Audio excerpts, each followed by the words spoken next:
Hello everyone, welcome to Uttam's academy turning point. మరి ఈ వీడియోలో మనం అల్లూరి సీతారామరాజు జిల్లా గురించి కంప్లీట్గా చూడబోతున్నాం. అల్లూరి సీతారామరాజు జిల్లా ఆ పేరు ఎందుకు వచ్చింది, ఇక్కడ ఉన్నటువంటి ముఖ్యమైనటువంటి నదులు ఏంటివి, జే ట్యాక్స్ అని ఉన్నాయా, అదే మాదిరి ఇక్కడ ఉన్నటువంటి దింసా నృత్యం యొక్క ప్రత్యేకత ఏమిటి, ఈ జిల్లాలో జరుపుకునే మరొక పండుగైనటువంటి ఇటుక పొంగల్ అంటే అర్థమేమి, బొర్రా కేవ్స్కు జన్మస్థానం ఎక్కడ ఉంది, అక్కడ ఏ నది ఉంది, అదే మాదిరిగా అరకు కాఫీ గురించి చెప్తారేమి, లంబసింగి దీన్ని మనం కాశ్మీర్ ఆఫ్ ఆంధ్రప్రదేశ్ అని కూడా అంటాం.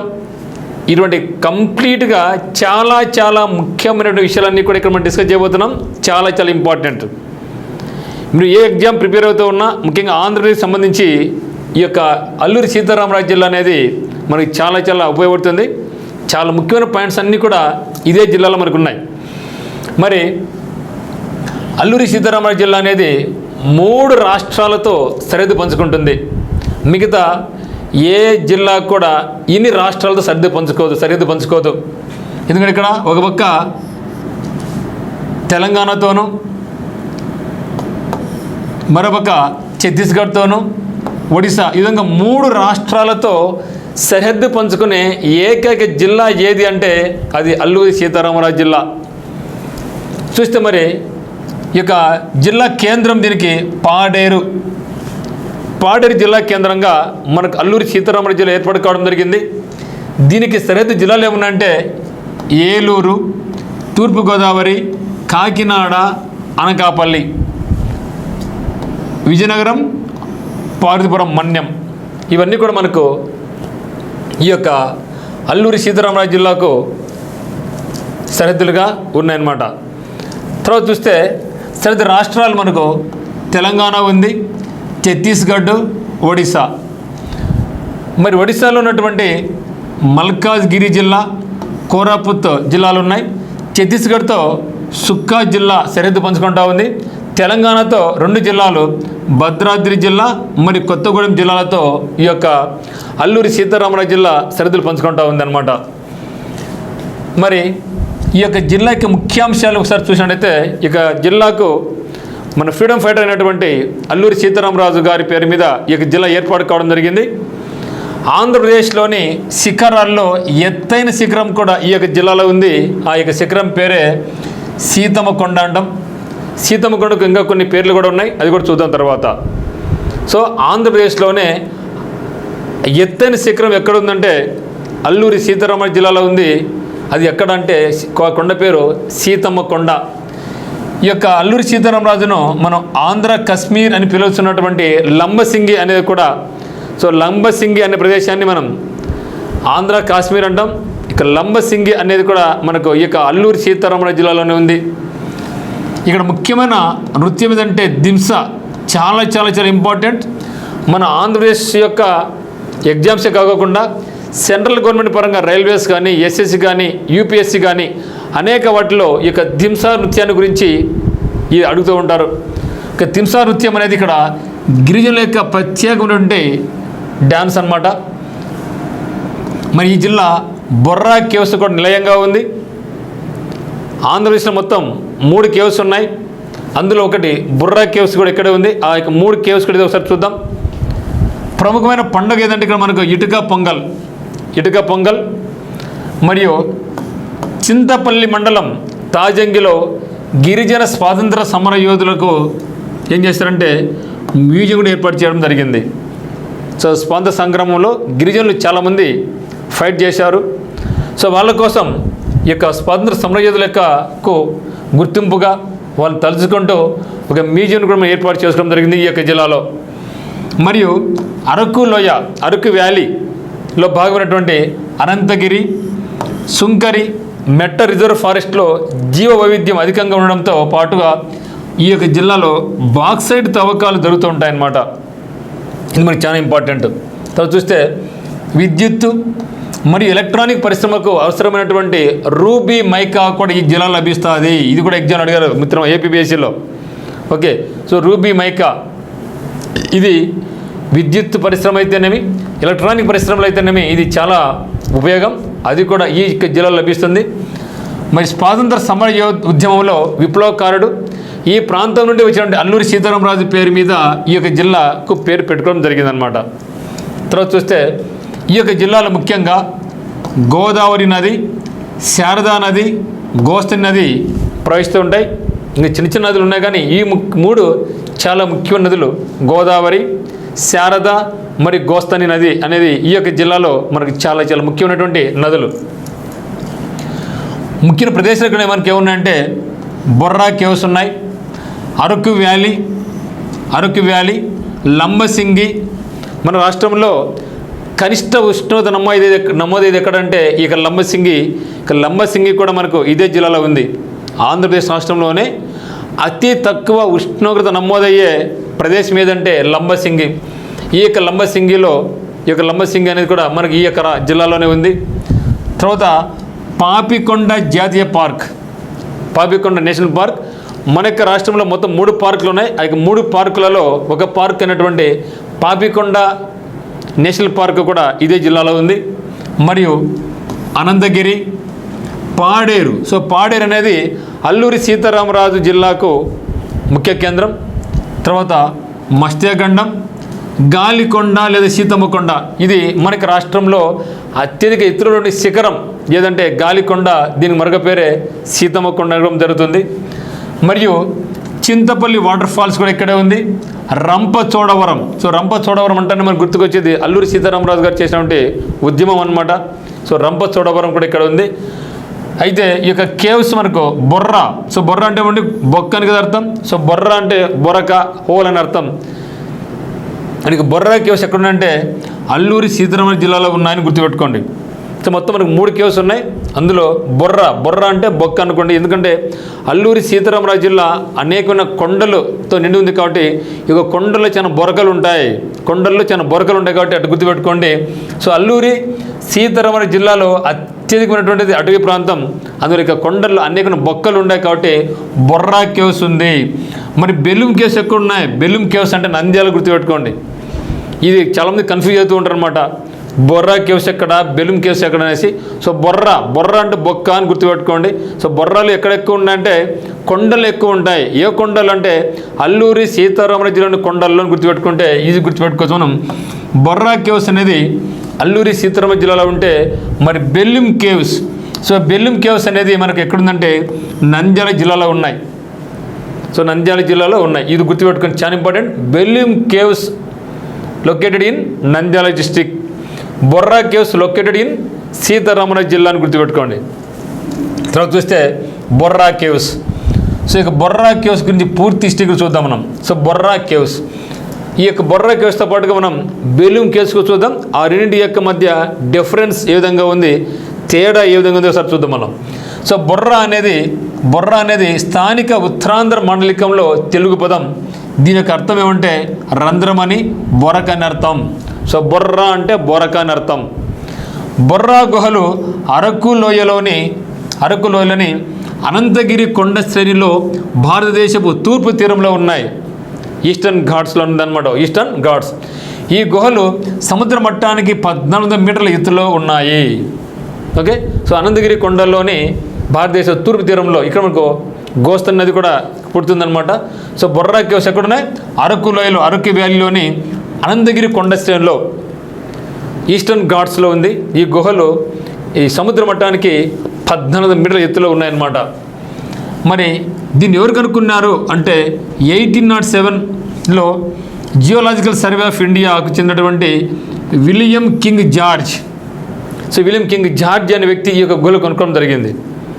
So William George. తర్వాత పేరు మీకు చెప్తా, ఎట్లా గుర్తుపెట్టుకోవాలి, ఇక పేరు కూడా చెప్తా. ఎందుకంటే బొర్రా కేవ్స్ను, సో బెలూమ్ కేవ్స్ను కనుక్కున్న వ్యక్తి, ఈ వ్యక్తి ఇద్దరు వేరు. ఇద్దరిని ఎట్లా గుర్తుంచుకోవాలి కూడా చెప్పడం జరుగుతుంది. కాబట్టి 1807 సంవత్సరంలో జియోలాజికల్ సర్వే ఆఫ్ ఇండియాకు చెందినటువంటి William King George. So William King George ఈ యొక్క గుహలు కనుక్కోవడం జరిగిందనమాట. ఆ గుహలలో స్టాలగ్మైట్, ఇది చాలా ఇంపార్టెంట్ మిత్రమా, స్టాలగ్మైట్ మరియు స్టాలకైట్ నిర్మాణాలు కనిపిస్తాయి. ఎందుకు కనిపిస్తాయి? అటు స్టాలగ్మైట్ అంటే మీ స్టాలకైట్ అంటే ఏదో ఒకసారి చూద్దాం మళ్ళా. ఓకే. ఈ గుహలలో ఏముంది మనకు? స్టాలగ్మైట్ మరియు స్టాలక్లైట్ నిర్మాణాలు కనిపిస్తాయి. ఇక్కడ జన్మించే గోస్తని నది చూసారా? సో గోస్తని నది అనేది ఈ యొక్క అల్లూరి జిల్లాలో మనకు ఉంది, ప్రవహిస్తూ ఉంటుంది. ఇక్కడ ఈ యొక్క గోస్తని నది యొక్క పుట్టుక ఎక్కడ ఉందంటే, ఈ యొక్క గోస్తని నది పుట్టుక ఎక్కడ ఉందంటే మనకు ఈ యొక్క బెలూం గుహలలో ఉందన్నమాట. విశాఖపట్నానికి నీటి సరఫరాను కూడా ఈ నది అందిస్తుందన్నమాట. ఓకే, ఈ యొక్క గోస్తని నది అనేది విశాఖపట్నానికి నీటి సరఫరా అందిస్తుంది. మరియు ఇది ఎక్కడ పుడుతూ ఉందంటే బెలూం కేవ్స్లో పుడుతుందన్నమాట.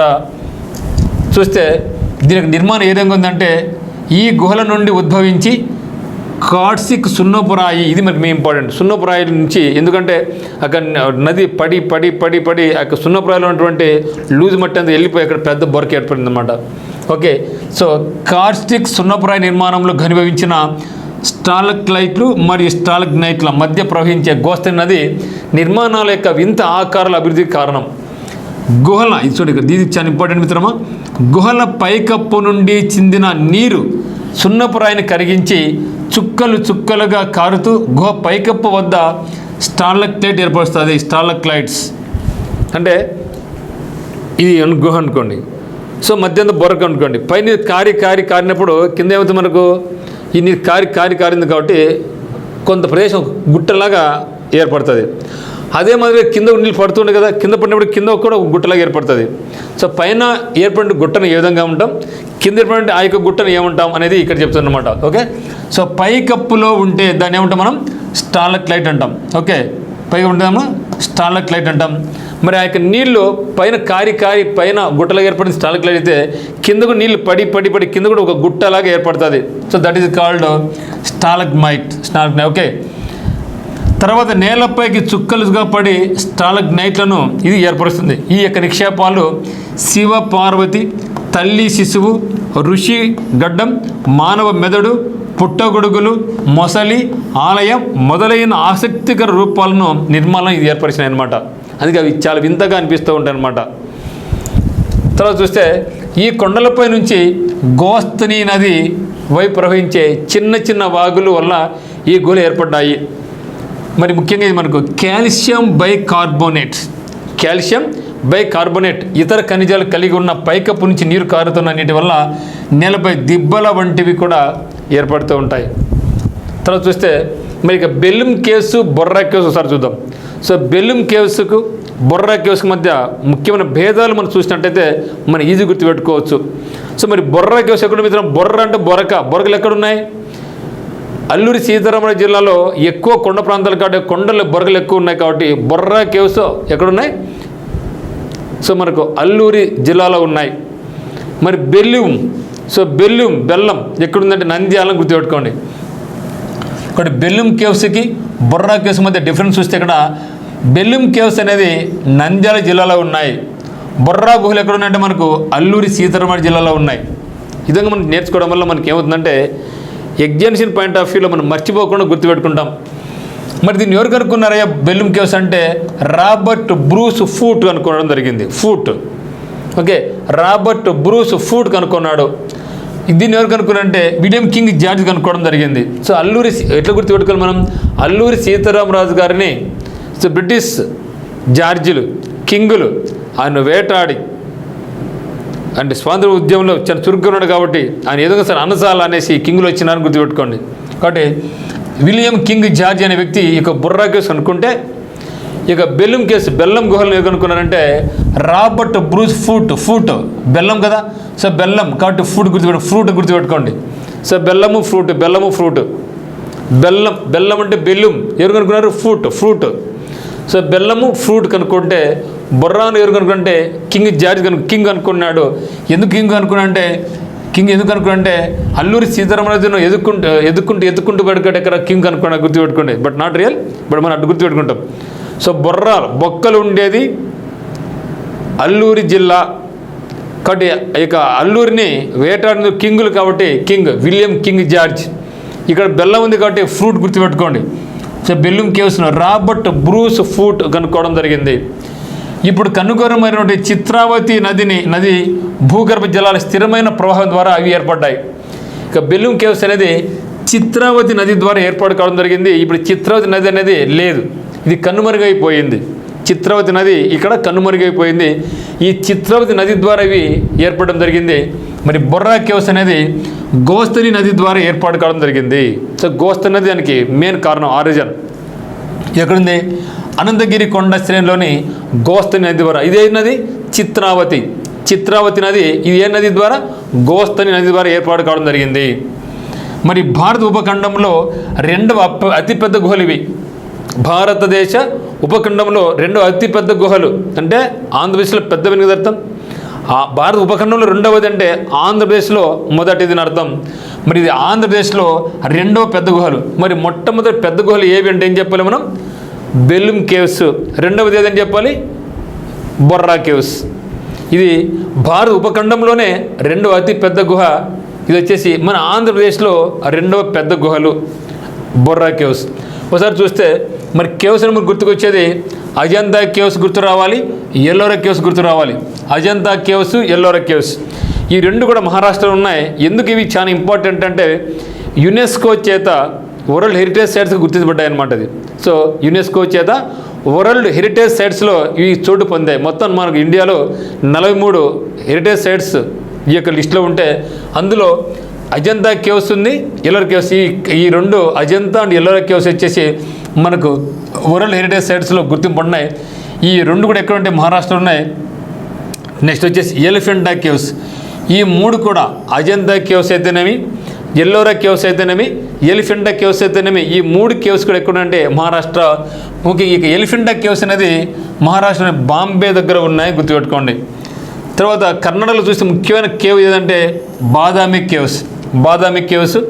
మరి బీహార్లో వచ్చేసి మనకు బరాబర్ కేవ్స్ ఉన్నాయి. బీహార్లో బరాబర్ బీహార్.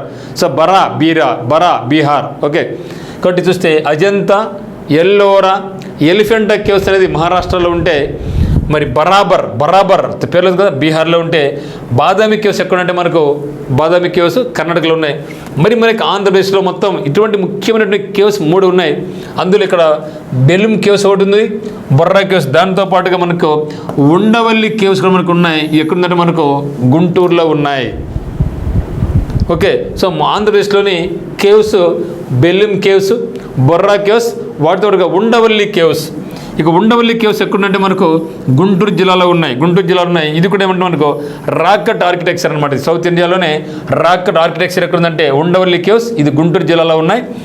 తర్వాత బెలూమ్ కేవ్స్, బొర్రా కేవ్స్. ఇందులో పెద్దది మనకి ఏమని బెలూమ్ కేవ్స్, రెండవది బొర్రా కేవ్స్ అని గుర్తుపెట్టుకోండి. ఇందులో ఇక ఉండవల్లి కేవ్స్ అనేది ఏమంటే ఇది రాక్ కట్ టెంపుల్స్, రాయిని కట్ చేసి ఏర్పాటు చేయడం జరిగింది అన్నమాట కేవ్స్.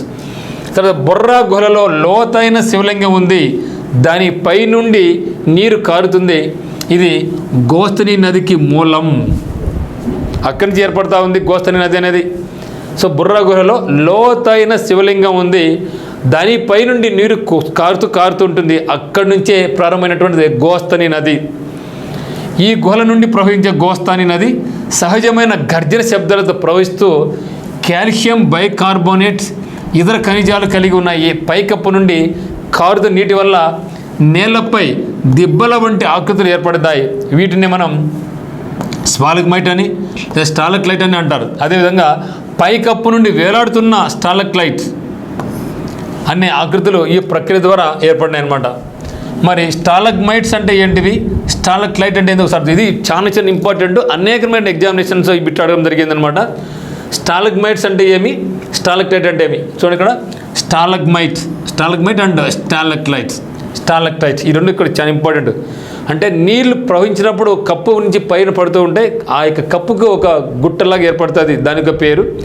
ఆ నీరు కింద పడి కింద కూడా ఒక గుట్టలాగా ఏర్పడుతుంది, దానికి ఒక పేరు. ఆ రెండు పేర్లే స్టాలగ్మైట్ అండ్ స్టాలక్లైట్ అనమాట. మరి చూస్తే ఇక్కడ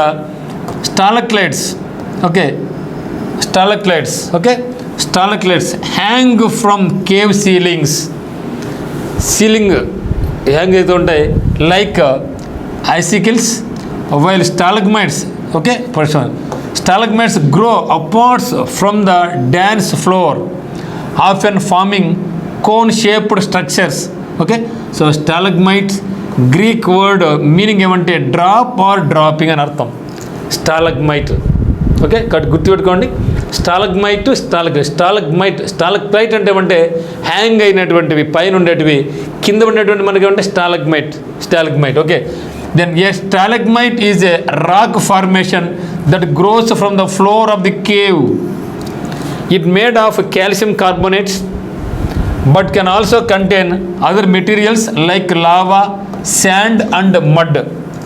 బురద, ఇసుక, లావాతో ఏర్పడినటువంటిది అనమాట. మరి బొర్రా గుహలో స్టాలగ్మైట్ అండ్ స్టాలగ్లైట్ రెండు కూడా ఉన్నాయన్నమాట. బొర్రా గుహలో ఉన్నాయి మరియు బెలూమ్ కేవ్స్లో కూడా ఉన్నాయన్నమాట.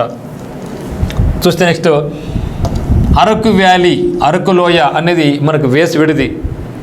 ఇదే మాదిరిగా మనకు ఆంధ్ర ఊటీ అని దీనికి ఒక పేరు ఉంది. బట్ ఆంధ్ర ఊటీ చెప్పిన మనం ఏం చెప్పాలంటే మనం అన్నమయ్య జిల్లాలోని హార్సిల్ హిల్స్ గురించి చెప్తాం.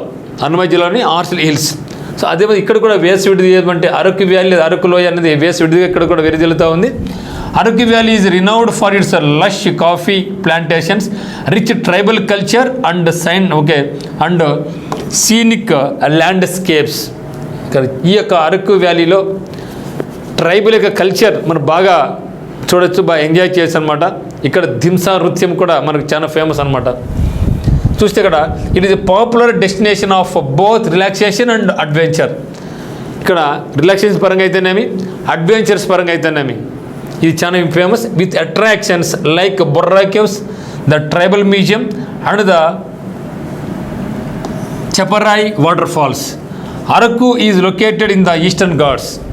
సో అరకు లోయ అనేది ఈస్టర్న్ ఘాట్స్లో ఉంది. ఇక ఈస్టర్న్ ఘాట్స్ అనేది మనకు తెలంగాణ, ఆంధ్రప్రదేశ్, ఒడిస్సా మరియు తమిళనాడు, కేరళ, కర్ణాటకలోని భాగాల్లో కూడా ఈ యొక్క ఈస్టర్న్ ఘాట్స్ మనకు ఉన్నాయన్నమాట. So Araku is located in the Eastern Ghats very close to Odisha state border. తూర్పు కనుమలలో ఉన్నటువంటి ఈ యొక్క లోయ కాఫీ తోటలకు ప్రసిద్ధి. అరకు కాఫీ ఇటీవల కాలంలో ప్రధాని నరేంద్ర మోడీ గారు కూడా ఈ యొక్క వారు తింటూ ఉన్నారు, ఎక్కువసార్లు చెప్పడం జరిగింది. ఈవెన్ పార్లమెంట్ సమావేశాలు కూడా ఈ యొక్క కాఫీని కూడా మనం సర్వ్ చేయడం జరిగింది అనమాట. సో తూర్పు కనుమల్లో ఉన్న ఈ యొక్క లోయ కాఫీ తోటలకు ప్రసిద్ధి. వాతావరణం కారణంగా దీన్ని తరచుగా ఆంధ్రప్రదేశ్ ఊటీ అని కూడా అంటారు. ఎప్పుడు కూడా ఆంధ్ర ఊటీ అని కూడా అంటే జనరల్గా ఆంధ్ర ఊటీ అని తినాలి, హార్సిల్ హిల్స్. కానీ అప్పుడప్పుడు ఈ యొక్క అరకు వ్యాలీని కూడా మనం ఏంటామంటే ఆంధ్రప్రదేశ్ ఊటీ అంటాం. లంబసింగిని ఏమంటాం మనం, ఆంధ్ర కాశ్మీర్ అంటాం.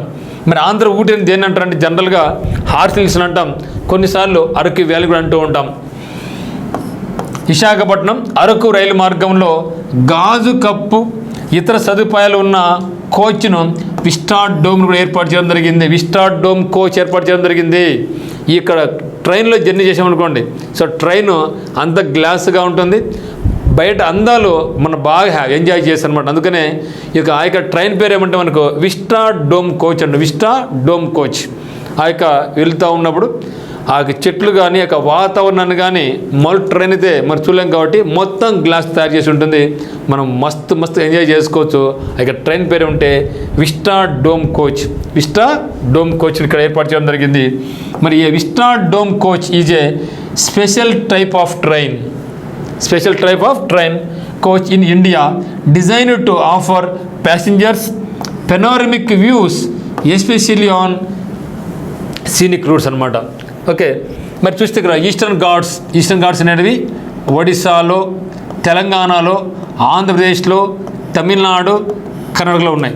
మరి అదేవిధంగా వెస్టర్న్ ఘాట్స్ చూస్తే ఇక వెస్టర్న్ ఘాట్స్ అనేది కూడా గుజరాత్లో ఉంది, మహారాష్ట్ర, గోవా. వాటితో పాటుగా ఈస్టర్న్ ఘాట్స్ అయినటువంటి కర్ణాటకలో, తమిళనాడుతో పాటుగా ఇక్కడ కేరళలో కూడా ఉన్నాయన్నమాట. So eastern Ghats and western Ghats.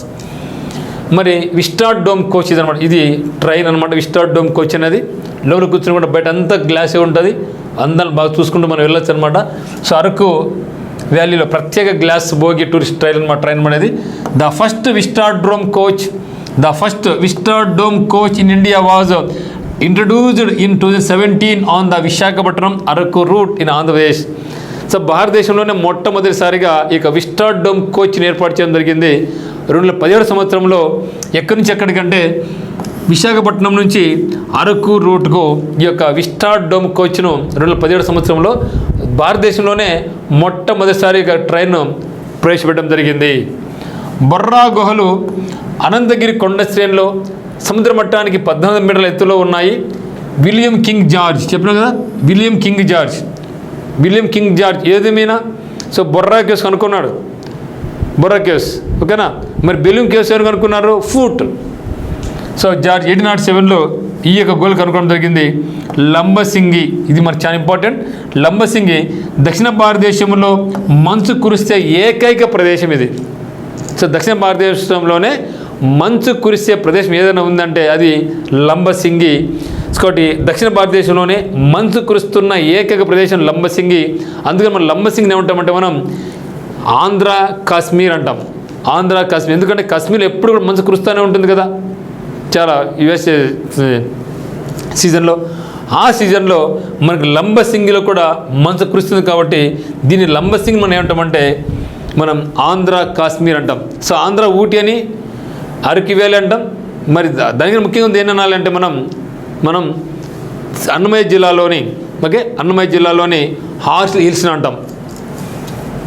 చూసి నెక్స్ట్ చాలా ఇంపార్టెంట్ అనేది డ్యాన్స్ దింసా డ్యాన్స్ అనేది tribal dance, very very very important one.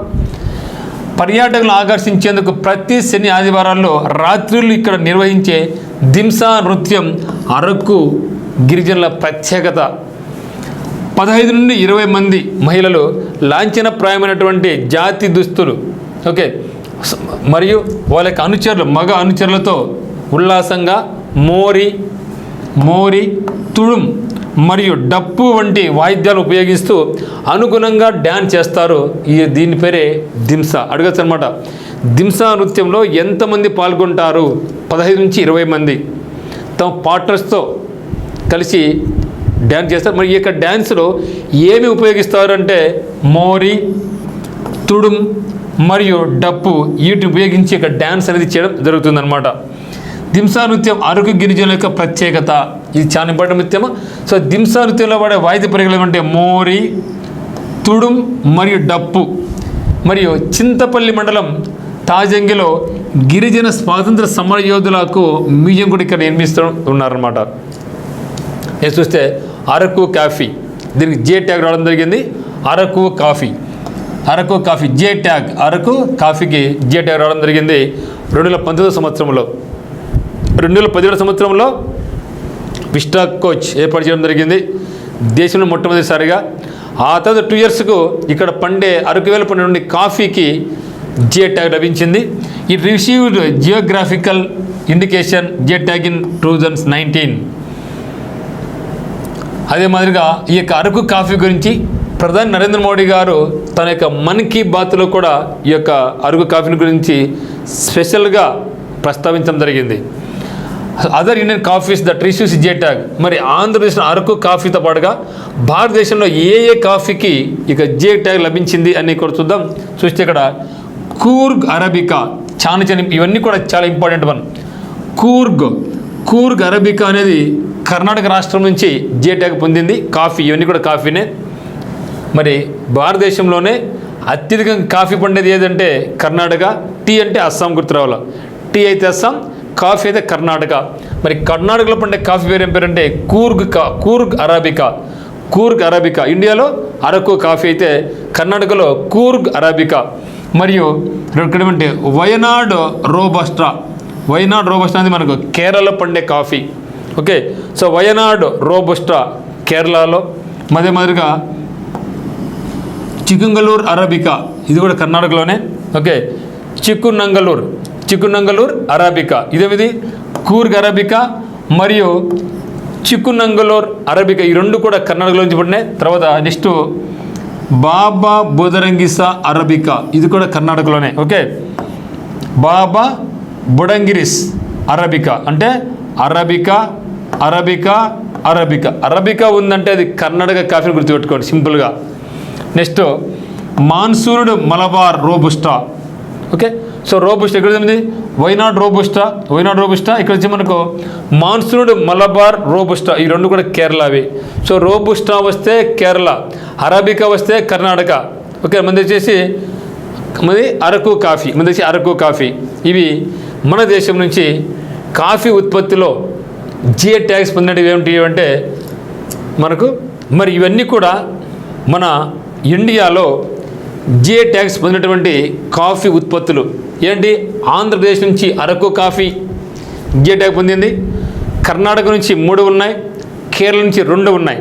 చూస్తే ముఖ్యంగా అరాబికా అని వచ్చింది అనుకోండి, కూర్గ్ అరాబికా, దెన్ చిక్కునంగళూరు అరబికా మరియు బాబా బుడంగిరిస్ బాబా బుడంగిరిస్ అరబికా వస్తే కర్ణాటక, మరి వైనాడ్ రోబుస్టా మరియు మాన్సూన్ మలబార్ రోబుస్టా వస్తే కేరళ. సో ఈ 5 కాఫీ ఉత్పత్తులకు జిఐ ట్యాగ్ అనేది పొందడం జరిగిందనమాట.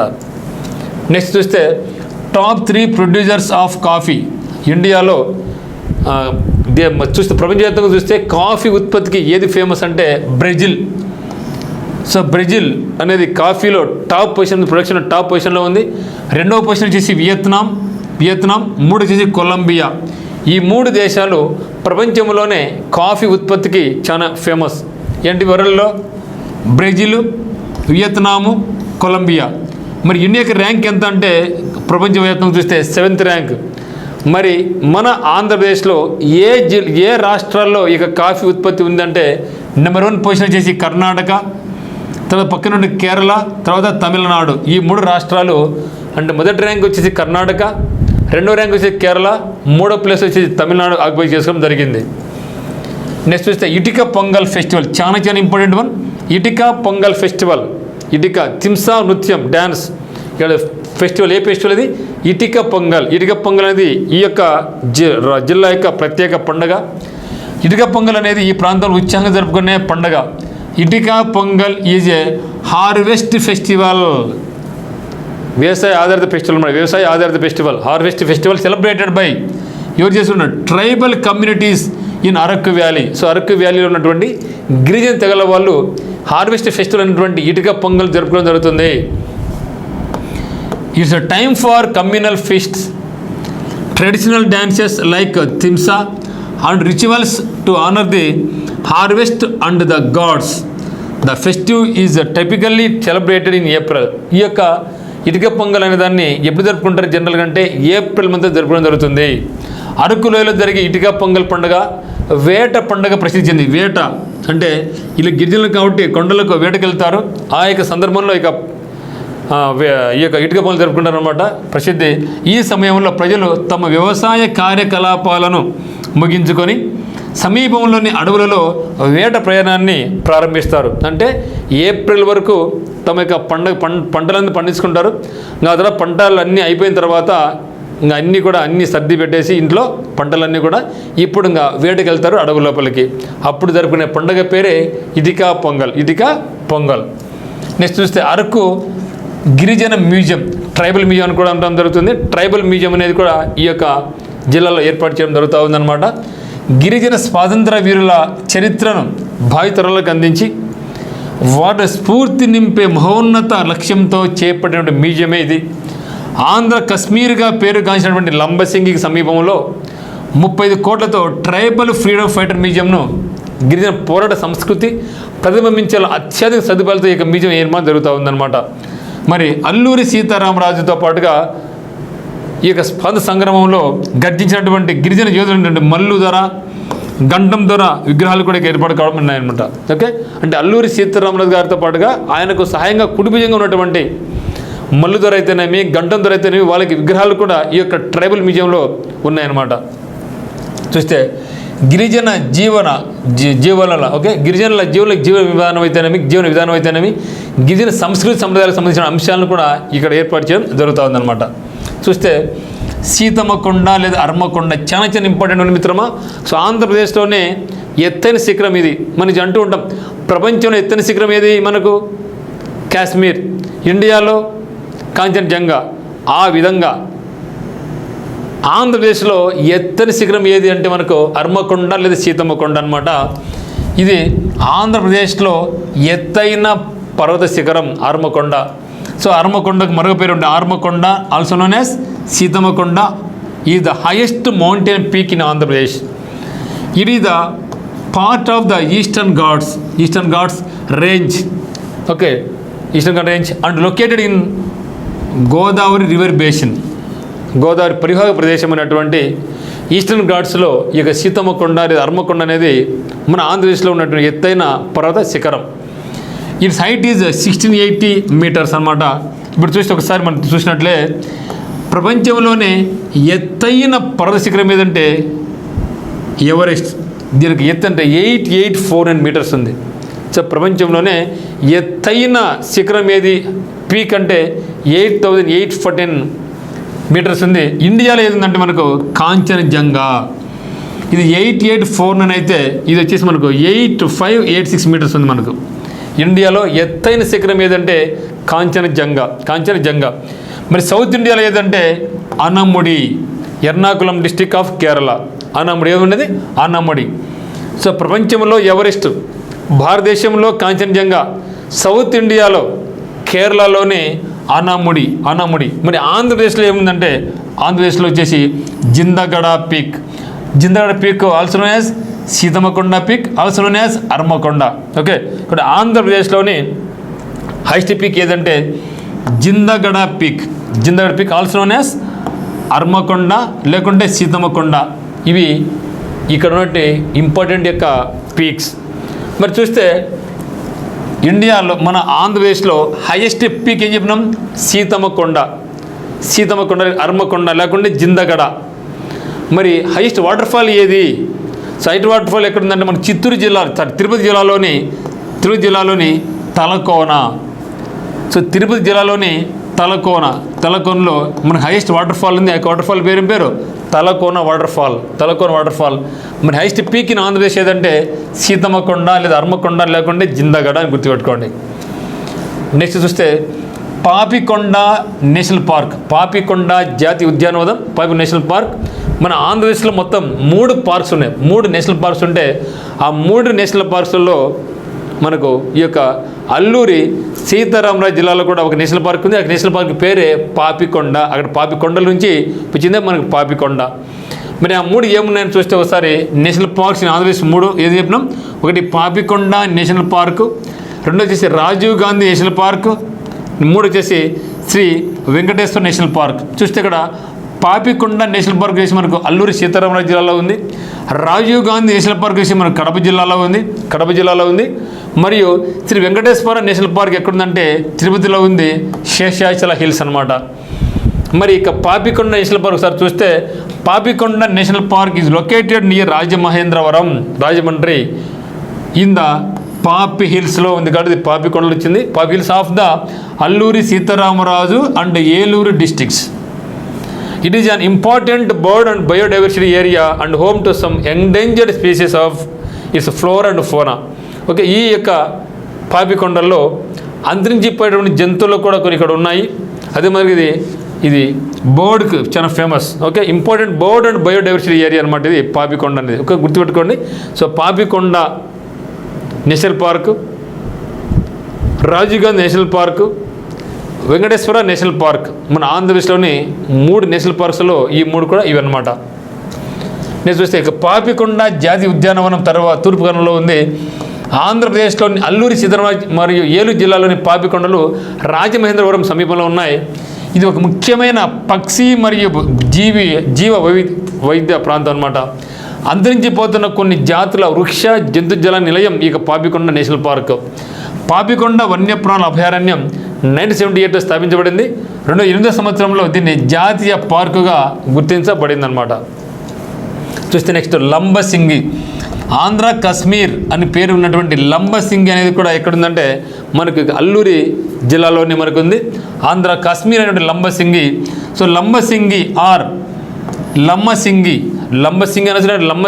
Is a small village in the Eastern Ghats of Chintapalli mandal of Alluri Sitaramaraju district. ఇది అడుగుతున్నాడు. లంబసింగి ఏ జిల్లాలో ఉందంటే అల్లూరి సీతారామరాజు జిల్లా. ఏ మండలము అంటే చింతపల్లి మండల్. ఓకే, అల్లూరి జిల్లాలోని చింతపల్లి మండలంలో ఉన్నటువంటి లంబసింగి అనే ఒక చిన్న ఊరే ఇది. ఇక్కడ మంచు కురుస్తుందన్నమాట. ద కాశ్మీర్ ఆఫ్ ఆంధ్రప్రదేశ్ అని కూడా దీన్ని పిలవడం జరుగుతుంది. లంబసింగి పర్యాటక కేంద్రంగా విరాజిల్లుతోంది. చలికాలంలో ఇక ప్రాంతం చాలా చల్లగా ఉంటుంది. కాఫీ, మిరియాలు, స్ట్రాబెర్రీ తోట ఇక్కడ ఉన్నాయి. లంబసింగిని కొర్ర బయలు అని కూడా పిలుస్తారు. ఓకే, సో లంబసింగిని కొర్ర బయలు అని కూడా పిలుస్తారు. కొర్ర అంటే కర్ర అని అర్థం. ఎందుకంటే మనం ఈ చలిలో బయట పడుకున్నాం అనుకోండి, చలిలో బయట పడుకునే మన కాళ్ళు నీళ్ళకపోతాయి కదా, అంటే ఒక కట్టెలాగా తయారవుతాం కదా, కట్టెలాగా తయారవుతాం. సో చలికి బయట పడుకుంటే, మంచులు పడుకుంటే మనం ఒక శవంలాగా గట్టి నిలబడిపోతాం, కర్రలాగా అయిపోతాం అనమాట. అందుకనమాట ఇది లంబసింగి. సో లంబసింగిని కొర్ర బయలు అంటారు. ఏమంటారు? కొర్ర బయలు. బయట పడుకుంటే కర్రలాగా అయిపోతాం అని కూడా పిలుస్తారు. కొర్ర అంటే కర్ర, సో బయలు అంటే బయట అని అర్థం. ఎవరైనా ఇంటి బయట పడుకుంటే తెల్లారేసరికి కొయ్యలా బిగుసుకుపోతారనే అర్థంలో దీనికి ఆ పేరు పెట్టడం జరిగింది.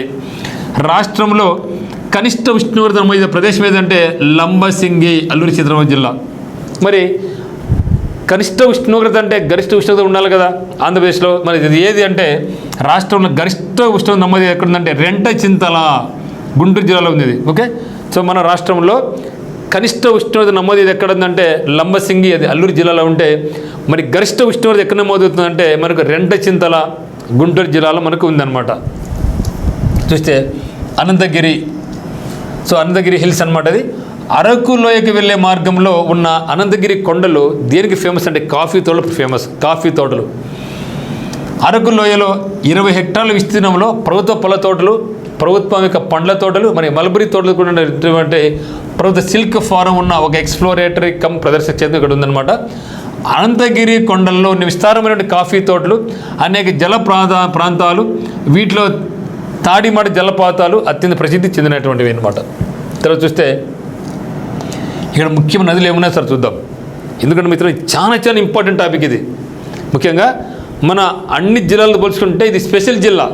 అల్లూరి సీతారామరాజు జిల్లా, నంద్యాల జిల్లా, ఇవి కూడా కొన్ని స్పెషల్, అంటే ఇది ఎక్కువ ఇంపార్టెంట్ న్యూస్ అనేవి దీంట్లో ఉంటాయన్నమాట. సో ముఖ్య నదులు ఏమంటే ఇక్కడ మనకు గోదావరి నది ఉంది, గోస్తాని నది, మచ్చికండ్ర నది, నాగర్ నది. ఈ 4 నదులు ఇక్కడ చాలా ఫేమస్ అనమాట. గోదావరి అందరికి వెళ్ళునుగా, గోస్తాని ఏం చెప్పినాం, గోస్తాని నది పుట్టుక ఎక్కడ చెప్పినాం, బొర్రా కేవ్స్ అని చెప్పినాం కదా. మచ్చికండ్ నవలి, మరి మచ్చికండ్ మనకు గుర్తు, మచ్చికండ్ హైడ్రో ఎలక్ట్రిక్ ప్రాజెక్ట్ గుర్తు రావాలి.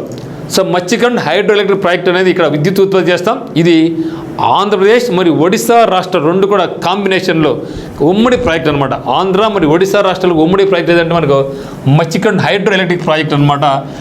మచ్చికండ్ హైడ్రో ఎలక్ట్రిక్ ప్రాజెక్ట్ అనేది మచ్చికండ్ నది మీద కట్టబడింది అనమాట. విచ్ బికమ్స్ సీలేరు కూడా దీన్ని. సో మచ్చికండ్ ప్రాజెక్ట్ లేకుండా సీలేరు అని కూడా అంటాం దీన్ని. Godavari, Gostani, Machkund, Nagavali. Godavari river flows through the states of Maharashtra, Telangana, Andhra Pradesh, Chhattisgarh, Odisha, మధ్యప్రదేశ్లో కూడా ఉంది.